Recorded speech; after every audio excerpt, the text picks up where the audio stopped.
Good morning बच्चों। बच्चों, आज काव्य खंड से हम रसखान के सवैये पढ़ेंगे। रसखान कृष्ण भक्ति काव्य के प्रसिद्ध कवि थे। इनका जन्म 1548 ईस्वी में माना जाता है और इनका मूल नाम था सैयद इब्राहिम। इनका झुकाव कृष्ण भक्ति की ओर था, जिसके कारण इन्होंने गोस्वामी विठलनाथ जी से दीक्षा ली और उनके शिष्य हो गए और ये आजीवन ब्रजभूमि में ही रह गए और वहीं इनकी मृत्यु हुई। मथुरा में महावन में इनकी समाधि भी है। इनकी प्रमुख रचनाओं में सुजान रसखान और प्रेम वाटिका प्रमुख हैं और इसके साथ ही रसखान रचनावली के नाम से उनकी रचनाओं का संग्रह भी मिलता है। बच्चों, आइए अब जानते हैं कि सवैये क्या होते हैं। हिंदी काव्य के सौंदर्य को बढ़ाने के लिए कुछ तत्व हैं जिनका हम अध्ययन करते हैं, जिनमें रस, छंद और अलंकार प्रमुख हैं। तो छंद हिंदी काव्य सौंदर्य को बढ़ाने वाला एक तत्व है। छंद होता क्या है? छंद जिस प्रकार से गद्य रचनाएं व्याकरण के नियमों से बंधी होती हैं, उसी प्रकार से पद्य रचनाएं जो होती हैं वो छंदों से बंधी होती हैं। छंद कई प्रकार के होते हैं, जैसे मात्रिक छंद, वार्णिक छंद और मुक्तक छंद। और छंदों में मुख्य रूप से आप जानते भी होंगे, जैसे दोहा, पद, चौपाई और इसके साथ सोरठा और रोला, ये कुंडलियां, ये सभी छंद के प्रकार हैं। तो जो सवैया छंद है उसकी परिभाषा ये है कि इसमें ये 4 पंक्तियों का समूह होता है और इसमें 22 और 26 वर्ण होते हैं प्रत्येक पंक्ति में। ये वर्णों कहिए कि वार्णिक छंद है, इसलिए वर्णों पे आधारित होता है। 22 और 26 वर्णों की संख्या होती है और 4 पंक्तियों का ये समूह होता है। तो बच्चों, आइए पहले सवैये का अर्थ जानेंगे, इसकी व्याख्या जानते हैं, उसका भावार्थ जानेंगे। पहला सवैया है, मानुष हो तो वही रस खानी, बसो ब्रज गोकुल गाम के ग्वारन। जो पशु हो तो कहाँ बस मेरो, चरो नित नंद की धेनु मंझारन। अब इन 2 पंक्तियों में इस सवैये में यहाँ पर कवि ने जो प्रसंग दिया है वो है कि इससे ये पता चलता है कि कवि का अनुराग, कवि की जो अनन्य भक्ति है वो प्रकट हो रही है कि वो किसी भी प्रकार से भगवान कृष्ण की समीपता चाहते हैं, चाहे वो पशु के रूप में हो, चाहे पक्षी के रूप में हो, मनुष्य के रूप में हो। वो कृष्ण से संबंधित वस्तुओं से या कृष्ण से संबंधित कोई बात हो, कोई भी चीज हो, उससे वो अपनी समीपता चाहते हैं। इससे इनकी अनन्य भक्ति यहाँ प्रकट होती है। तो मानुष हो तो वही रसखानी। अब यहाँ रसखान जी कह रहे हैं कि मेरी मृत्यु हो जाती है और उसके बाद में जब दूसरा जन्म लूं, अगर मैं मनुष्य का जन्म लूं, मानुष हो तो वही रसखान जी कह रहे हैं कि अगर मैं मानुष माने मनुष्य, अगर मैं मनुष्य का जन्म लेता हूँ तो बसो ब्रज गोकुल गांव के ग्वारन।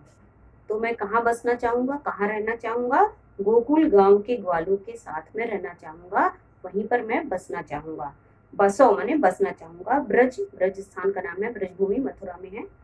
और गोकुल गांव जहाँ पर भगवान कृष्ण का बचपन बीता, के ग्वारन, जो ग्वारन माने ग्वाले, जो गायों को चराते हैं उनको ग्वाले कहते हैं। तो ग्वारन माने ग्वाले।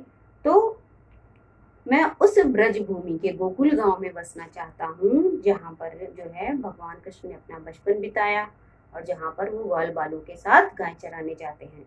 तो यदि मेरा जन्म कैसे हो, अगर यदि मेरा जन्म मनुष्य के रूप में हो, कवि कहते हैं, तो मैं गोकुल गांव के ग्वालों के बीच जन्म लेना चाहता हूँ। जो पशु हो तो कहाँ बस मेरो, चरो नित नंद की धेनु मंझारन। अब यहाँ कह रहे हैं जो पशु हो, जो माने यदि पशु, यहाँ पशु जो है तद्भव शब्द के रूप में है, पशु का हो गया पशु। यदि मैं पशु के रूप में जन्म लेता हूँ तो मैं क्या करूँ, तो मैं क्या चाहता हूँ, ये बोल रहे हैं, तो कहाँ बस मेरो, मेरा बस तो इसमें नहीं है, लेकिन अगर मैं पशु के रूप में जन्म लेता हूँ तो चरो नित, चरो माने चरना, नित माने रोज, हमेशा, नंद की धेनु मंझारन। नंद बाबा, भगवान कृष्ण के पिता नंद बाबा की धेनु, उनकी जो धेनु माने गाय, मंझारन माने उनके बीच में। तो जो उनकी जो गाय हैं उनके बीच का कोई एक पशु, उन्हीं गायों में कोई एक गाय मैं बनना चाहता हूँ, कोई एक पशु मैं बनना चाहता हूँ। यदि मैं पशु का मैं जन्म लेता हूँ तो मैं नंद बाबा की गायों के बीच रहना चाहता हूँ। पाहन हो तो वही गिरी को जो कियो हरि छत्र पुरंदर धारण। पाहन माने होता है पत्थर, हो तो वही गिरी को, अगर मैं पत्थर भी बनूं, यदि अगर मैं पत्थर भी बनता हूँ तो मैं तो वही गिरी को, वही मतलब उसी गिरी, वही मतलब उसी गिरी मतलब हो गया पहाड़, तो मैं उसी गिरी का पर्वत, मैं उसी पर्वत का पत्थर बनना चाहता हूँ जिसे जिसे कियो हरि छत्र, हरि मतलब ईश्वर ने, छत्र मतलब छतरी के समान, पुरंदर मतलब इंद्र को कहा जाता है पुरंदर धारण। जो इंद्र के घमंड को चूर करने के लिए भगवान कृष्ण ने जिस गोवर्धन पर्वत को अपनी उंगली पर उठाया था, मैं उसी गोवर्धन पर्वत का पत्थर बनना चाहता हूँ। यदि मैं पत्थर के रूप में भी रहूं तो मैं कैसा पत्थर बनूं? मैं गोवर्धन पर्वत का पत्थर बनना चाहता हूँ जिसे भगवान कृष्ण ने इंद्र का घमंड चूर करने के लिए अपनी छोटी उंगली पर उठाया था। इसके पीछे एक प्रसंग है जिसको मैं आपको बताना चाहती हूँ कि एक बार गोकुल में सभी लोग गोकुल में भगवान इंद्र की पूजा करते थे। इंद्र भगवान जल के देवता माने जाते हैं, तो उन्होंने क्या इसलिए क्या करते थे कि वर्षा हो, अच्छी वर्षा हो, फसल अच्छी हो। तो इससे भगवान इंद्र को क्या हुआ? घमंड हुआ, अहंकार हो गया इस बात का कि मेरी पूजा लोग करते हैं। तब भगवान ने उनके घमंड को चूर करने के लिए क्या किया? लोगों को मना कर दिया कि आप उनकी पूजा मत कीजिए, और लोगों ने उनकी बात मानी और भगवान इंद्र की पूजा नहीं की, जिससे इंद्र जो है कुपित हो गए, नाराज हो गए, और उन्होंने गोकुल पर गांव पर वहां बहुत भारी वर्षा की, मूसलाधार वर्षा की, जिससे गांव डूबने लगा और त्राही त्राही हो गई। और सभी जो गांव वासी थे, गोकुलवासी, भगवान के पास गए, भगवान कृष्ण के पास, और उनसे प्रार्थना की कि हमारी सहायता कीजिए। तब भगवान ने गोवर्धन पर्वत को अपनी कानी उंगली पर, अपनी छोटी उंगली पर उठाया और उसको छतरी के समान उसको उठा लिया। जिस तरह से छाता हम लगा के वर्षा से बचते हैं, तो पर्वत बहुत बड़ा होता है, आप जानते हैं, तो उसको उन्होंने काली उंगली पर एक छतरी के समान उठाया, जिसके नीचे गोकुलवासी आके ठहरे और उनकी रक्षा हो सकी। और कहा जाता है कि 7 दिनों तक भगवान ने उनकी सुरक्षा की, जिससे वे सुरक्षित रहे। और फिर इंद्र का घमंड इस प्रकार चूर चूर हो गया, वो शर्मिंदा भी हुए, और आकर उन्होंने भगवान से क्षमा भी मांगी अपने अपराध के लिए, और भगवान ने उन्हें क्षमा कर दिया।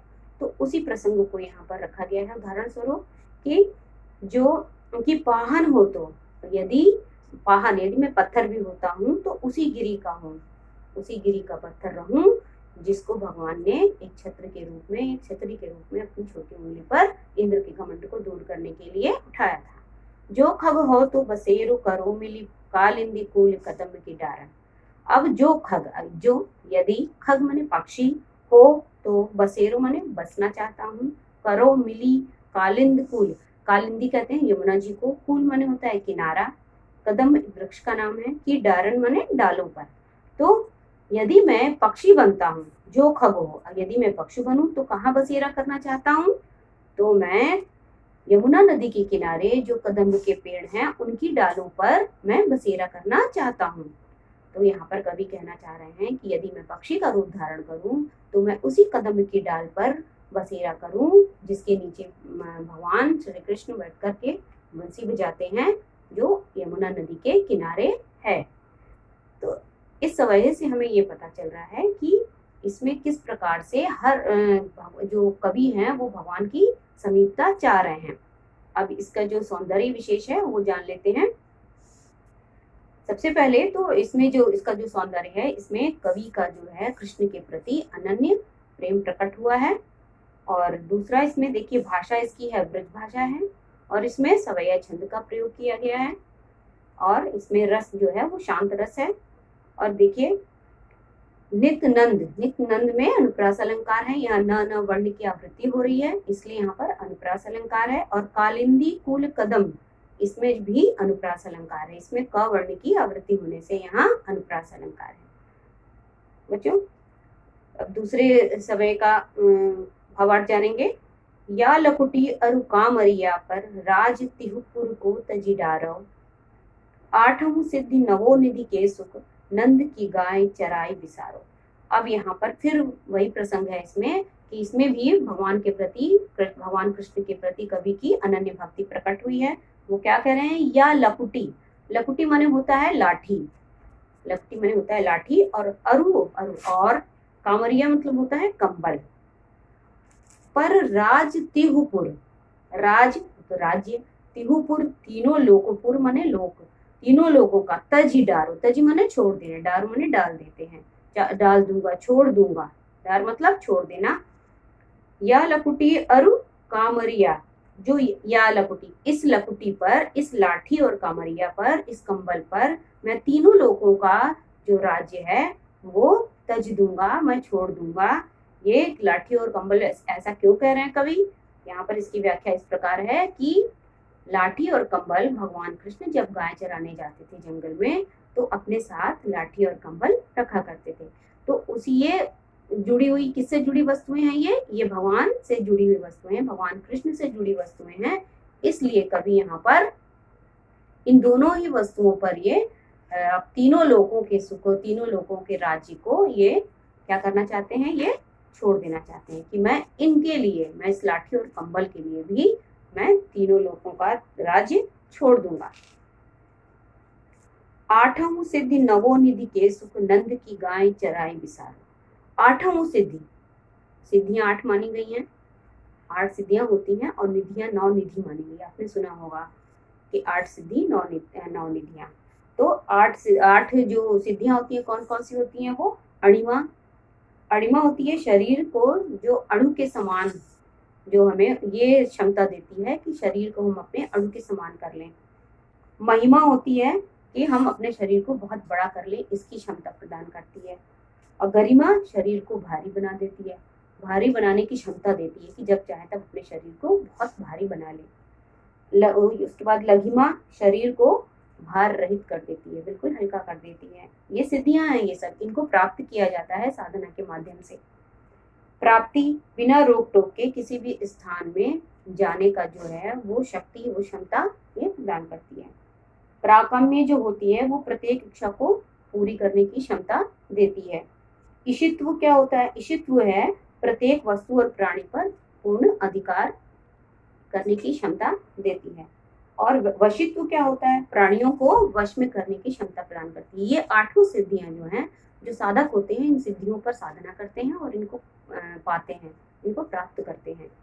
इसी प्रकार से 9 निधियां होती हैं। 9 निधियों का मालिक कहा जाता है कुबेर को।